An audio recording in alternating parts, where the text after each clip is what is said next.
حضرت جنید بغدادی رحمۃ اللہ تعالی علیہ کے علمی مقام کے حوالے سے میں چاہوں گا احمد رضا بھائی آپ کچھ گفتگو فرمائیں۔ حضرت جنید بغدادی رحمۃ اللہ تعالی علیہ بطور صوفی مشہور اور معروف ہیں۔ ہم میں سے جب بھی کوئی ان کا نام لیتا ہے تو جو ایک پہلی تصویر ان کی ذہن میں ابھرتی ہے وہ بطور صوفی ہی ہے،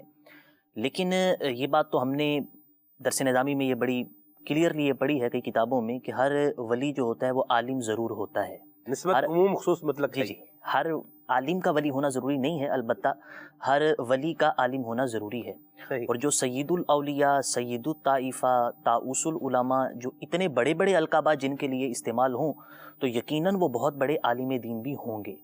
اب ان کے علم کا جو مقام ہے اس کو بعد کے جو اجلہ ائمہ صوفیہ یا اجلہ ائمہ علوم ظاہریہ جتنے بھی ہیں، انہوں نے آپ کی علم کے اندر جو پختگی اور جو بلندی ہے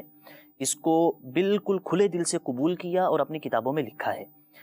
امام ابو القاسم قشیری رحمۃ اللہ تعالی علیہ نے رسالہ قشیریہ میں جب ان کا تعارف لکھنا شروع کیا ہے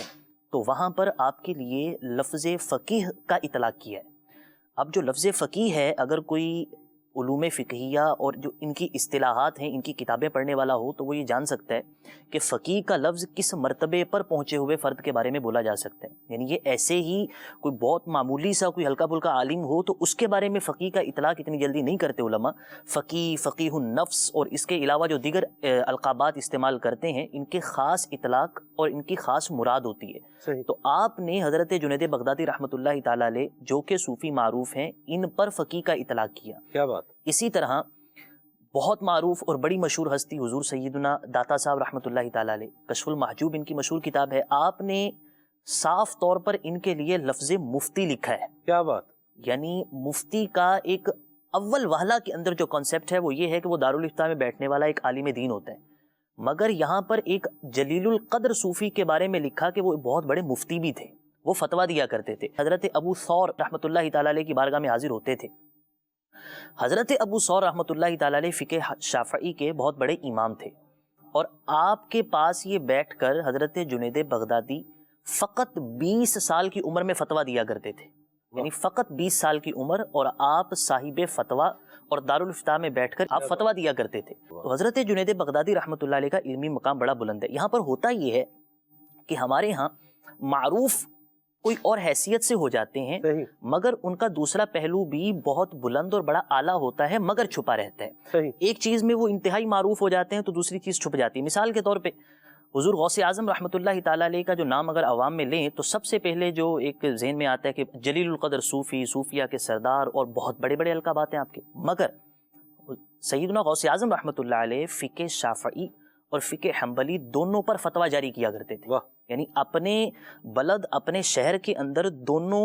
فقہ پر آپ کا فتویٰ جاری ہوا کرتا تھا، آپ کا مدرسہ تھا، آپ تدریس کرتے تھے، آپ تفسیری نکات کو گھنٹوں بیان کرتے تھے، آپ درجنوں چیزوں کے اندر بے شمار علوم کے اندر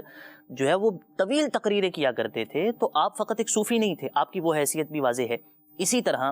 حضرت داؤد طائی رحمۃ اللہ تعالی علیہ، بہت بڑا صوفی نام ذہن میں آتا ہے، مگر آپ حضرت امام اعظم رحمۃ اللہ تعالی علیہ کے اصحاب میں سے ہیں، یعنی آپ نے حضرت امام اعظم رحمۃ اللہ تعالی علیہ سے فیض حاصل کیا، فیضان حاصل کیا، فقہ حنفی کو حاصل کیا۔ اسی طرح امام غزالی رحمۃ اللہ علیہ کا تقریباً پہلو دوسرا بھی واضح ہے، مگر عموماً عوام کے اندر جو نام امام غزالی رحمۃ اللہ علیہ کا آتا ہے تو بطور صوفی آتا ہے، احیاء العلوم لکھی، منہاج العابدین لکھی، کیمیاء سعادت لکھی، مگر امام غزالی رحمۃ اللہ تعالی علیہ بہت بڑے فقیہ، بہت بڑے اصولی، بہت بڑے منطقی، بہت بڑے متکلم بھی تھے۔ آپ فلسفے میں ہی بہت ماہر تھے، آپ نے علم الکلام پر بھی کتابیں لکھی، آپ نے المستصفیٰ اصول فقہ کے اندر کتاب لکھی، آپ نے اور اس طرح کی باقاعدہ جو علوم ظاہریہ ہیں، دیگر جو علوم ہیں ان پر بھی بے شمار کتابیں لکھی ہیں، بلکہ وہ شاید زیادہ ان سے۔